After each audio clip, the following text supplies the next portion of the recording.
Fala galera, tranquilidade com vocês? Voltei, agora nós vamos resolver a prova de 2018, segunda aplicação. Mas lembra vocês que nós temos aí o nosso projeto Enem Não Erro Mais, aulas todos os dias, tarde, aulas ao vivo para vocês tirarem as dúvidas. E nessa aula aqui, se ficar alguma dúvida, é óbvio que você vai comentar aí para mim e eu vou responder vocês. Beleza? Eu sou o professor Charles, professor de Biologia do canal Escola Online.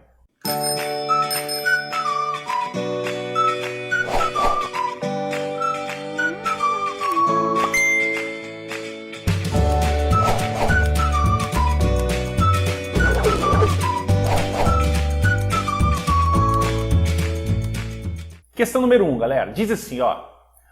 Um aluno de culinária utilizou a seguinte receita de pão caseiro. 500 ml de água morna, 1 kg de farinha de trigo, um ovo, 20 gramas de fermento biológico fresco. Esse eu vou apontar. Por quê? Esse fermento biológico é o fungo chamado de levedura. É um fungo, por isso que eles falam fermento biológico, é um ser vivo. É um fungo, um ser vivo chamado de levedura. Ao fazer a mistura, o estudante errou ao acrescentar a água fervente, uma vez que a água morna e, como consequência, a massa não aumentou de volume após descansar. Então ele colocou água fervendo. A massa não cresceu, pois a água fervente provocou a... Galera, o que acontece? Esse fungo aí, ele pega a glicose, que é o C6H12O6.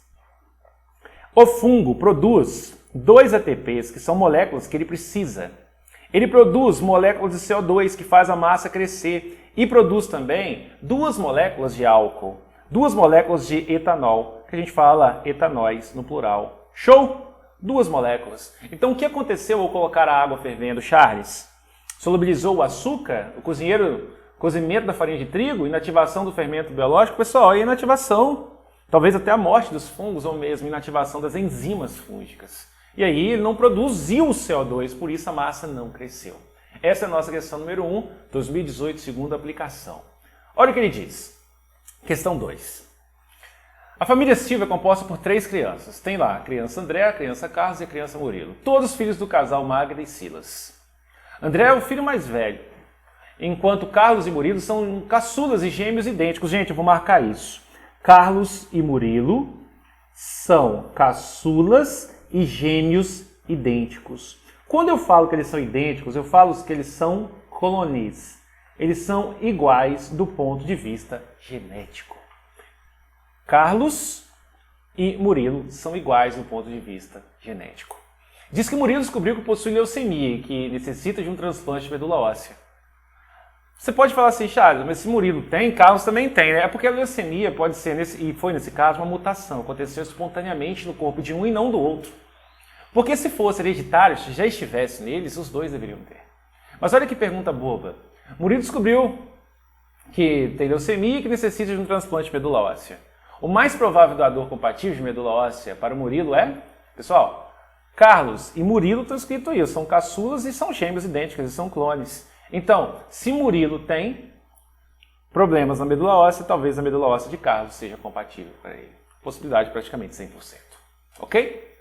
Moçada, vamos para número 3. Diz, a biotecnologia tem contribuído muito para o desenvolvimento de alimentos, como é o caso dos organismos geneticamente modificados, OGMs, que estão no mercado há aproximadamente 2 décadas. A modificação genética consiste na inserção de um gene de uma espécie com o objetivo de conferir, por exemplo, uma maior produtividade à planta ou ao animal. Alimentos obtidos a partir dessa técnica também são conhecidos como, olha só, organismos geneticamente modificados são aqueles que passam por técnicas biológicas onde os genes deles sofrem algum tipo de modificação, o genoma, que é o conjunto de genes.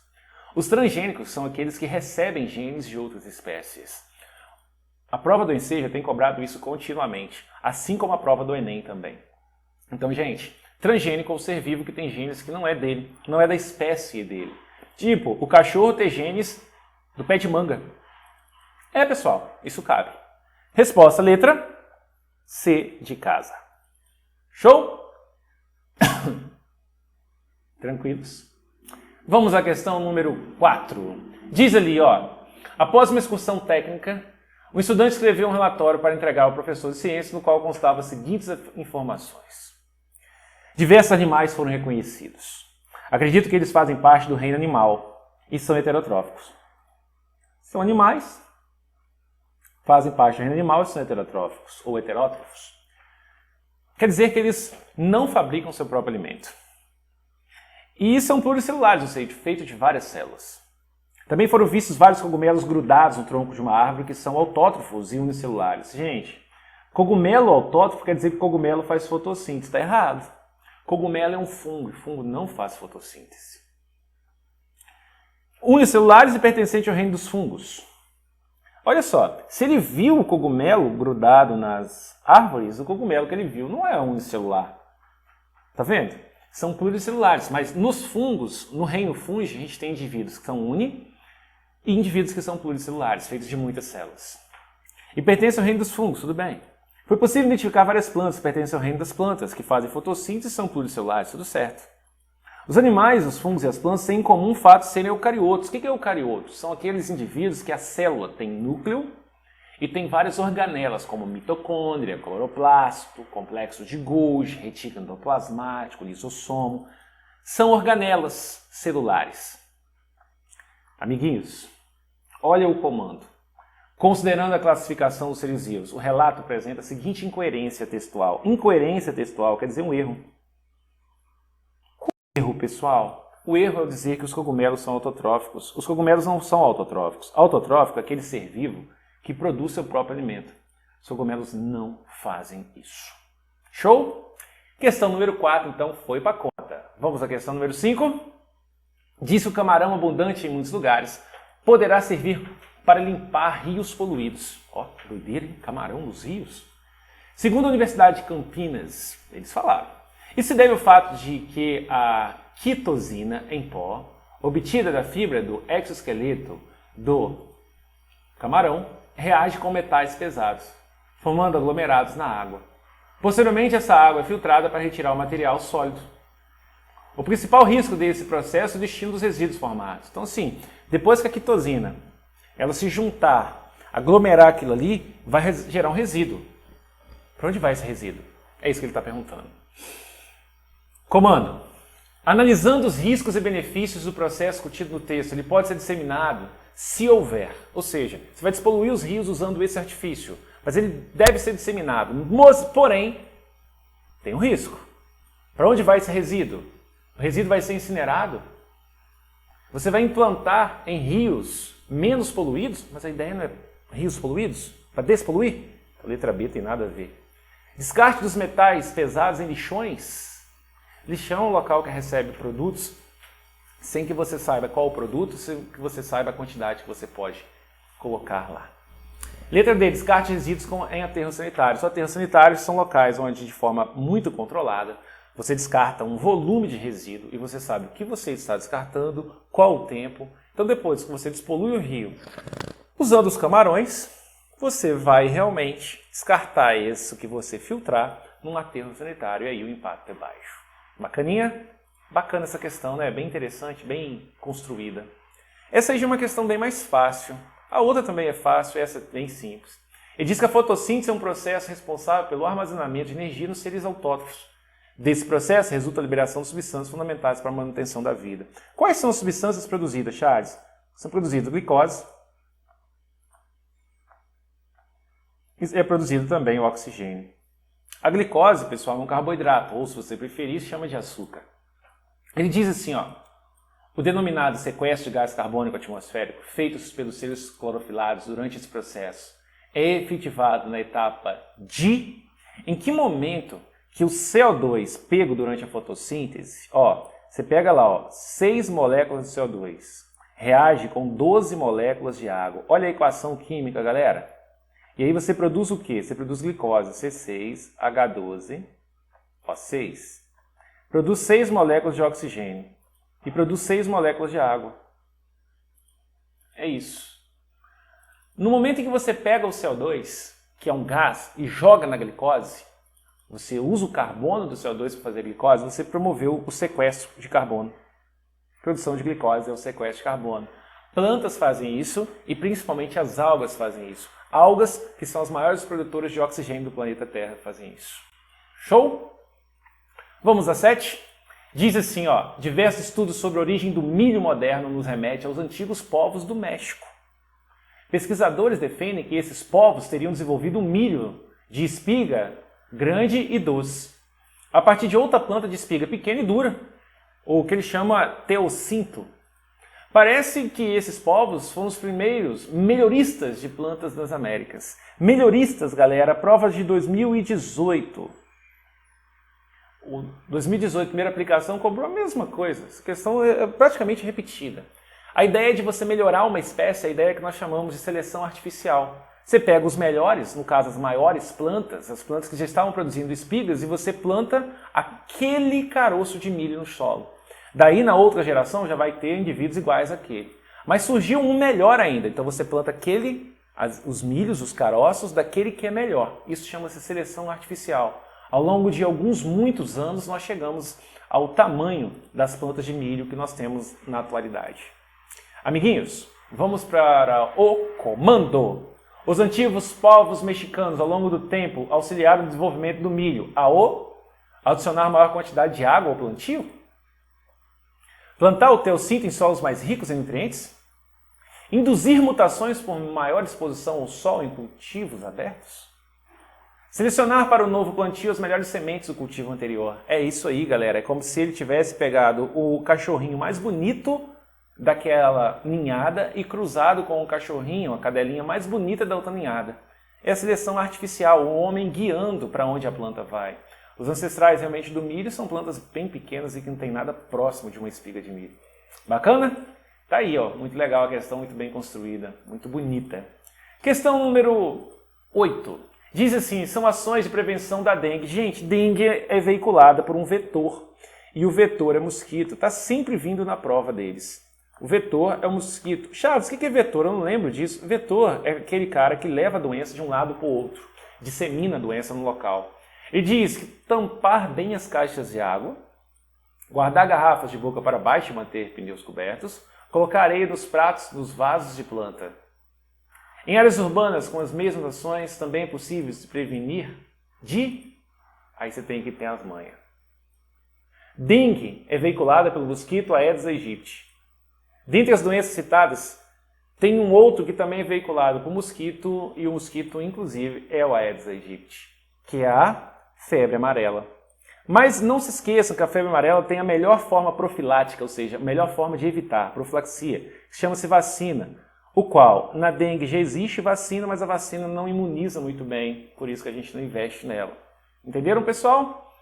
Olha, cólera é veiculação de bactérias e você vai receber a bactéria via oral. Leptospirose é aquela da bactéria que sai na urina e fezes de ratos. Doença de Chagas é veiculada pelo barbeiro. O barbeiro é um inseto, mas não é um mosquito. Tem nada a ver com o mosquito da dengue que veicula. Bacana? Barbeiro é um hemíptero. É assim que a gente fala na biologia. Moçada, questão número 9. Flores polinizadas por animais geralmente têm características que atraem esses polinizadores, como tamanho, forma e cor das pétalas, perfume e quantidade de néctar, substância açucarada. Algumas flores são polinizadas por animais noturnos e, portanto, abrem no período da noite, tipo mariposa, morcego. Polinizar quer dizer ir àquela planta, tirar dela o grão de pólen e levar para outra planta, ou às vezes levar de uma flor dela para outra flor dela mesmo. Como acontece isso? O Moçada, ele diz assim, para atrair seus polinizadores, as flores noturnas normalmente apresentam como características. Poxa, ela abre à noite. Faz sentido ela ter aí uma cor bem vistosa? Estou só te indicando como pensar. Letra A cor vermelha, porque de noite essa cor reflete facilmente a pouca luz da lua.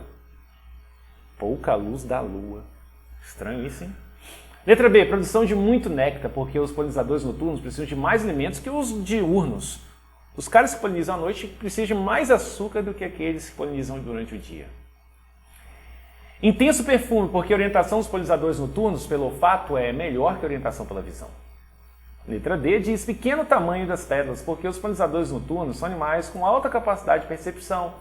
A distância do tamanho das flores. Gente, molezinha, marcar a letra C, né? Ela atrai os polinizadores por meio do cheiro, ok? Dama da noite é uma bem conhecida, tá? Dama da noite polinizada à noite. Questão número 10 diz: as políticas sanitárias empreendidas por alguns países quase eliminaram doenças infecciosas como diarreias bacterianas, verminoses intestinais e exossomose, que também é chamada xistose ou barriga d'água. Há um século elas representavam 20% das causas de mortalidade, hoje são responsáveis por apenas 2% dos falecimentos, graças a Deus. Graças a Deus. A ação sanitária que levou à redução dos falecimentos causados pelas doenças citadas no texto foi a... Então vamos lá, ele fala aqui, ó, diarreia bacteriana. Então assim, a pessoa está perdendo muita água, vomitando, porque ingeriu, se contaminou por bactérias. Verminoses intestinais e exossomose. Exossomose é uma larva pega na água, chamada cercária, ela penetra a pele da pessoa. Seguinte, vou ler o comando de novo, ele fala que o negócio diminuiu, e ele fala: a ação sanitária que levou à redução dos falecimentos causados pelas doenças citadas no texto foi a... Ele quer saber sobre profilaxia, que é forma de evitar. Letra A. Diminuição da quantidade de mosquitos transmissores das doenças. Não tem mosquitos. Nesses casos não tem mosquitos. Esquece. Interrupção dos despejos de esgotos nas fontes de água para uso doméstico. Redução do número de ratos e baratas nas moradias dos habitantes. Letra D. Eliminação de áreas com acúmulo de lixo próximo às residências. Galera, é óbvio que é a letra B de bola. Não que a gente tenha eliminado o despejo de esgoto nos rios, lagoas, não, mas a água, depois que eles jogam o esgoto, eles tratam a água. O que é uma burrice, deveria tratar o esgoto, seria mais barato. Mas, infelizmente, não se trata os esgotos. As nossas estações de tratamento de efluentes, as famosas ETs, ou estações de tratamento de esgoto, ainda estão muito aquém do que deveriam estar em termos numéricos e de volume de esgoto doméstico tratado. Mas a água potável, ela abrange a grande parte dos domicílios no mundo já. Ok? Infelizmente, em algumas áreas do globo não é assim uma constante. Amiguinhos, última questão diz: alguns parasitas que provocam doenças no ser humano, como a tênia, lembra? Solitária. O exossoma, a filária, o oscilóstomo, entre outros, desenvolvem parte do seu ciclo de vida em outros animais, tais como o caramujo, o porco, o mosquito, os cães e outros, sendo por isso chamados de hospedeiros intermediários. Relacione o hospedeiro intermediário que se encontra na condição citada com a respectiva verminose que está envolvida. Cão com filariose. A filariose é a doença que nós chamamos também de elefantíase. Elefantíase. Não tem nenhuma relação com o cão não, pessoal. Nenhuma relação com o cão. O porco com a teníase é a nossa resposta. A carne do porco ela pode ter larvas chamadas cisticercos. Cisticercos. Cisticercos da tênia chamada tênia, vou escrever o latim, ó, Taenia solium. Em latim, tá, galera, que eu estou escrevendo para vocês, o nome científico dessa tênia. Não é a única tênia que existe, a tênia saginata é a tênia encontrada na carne do boi, tá bom?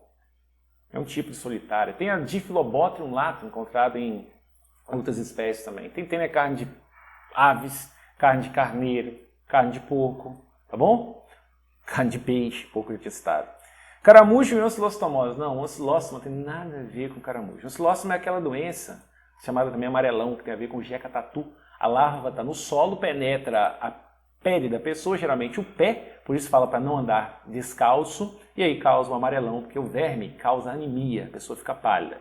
E ali está escrito mosquito com exossomose. Exossomose é do exercício anterior, também chamada xistose. A larva cercária penetra a pele da pessoa em ambiente aquoso. Então aí é a letra B de bola. E com isso, nós terminamos a prova de 2018, segunda aplicação. Galera, prazer imenso ter ajudado vocês. Comentem, deixem o seu like, indique esse link para o amigo e vem com a gente. Vamos para o sucesso. Grande beijo, gente!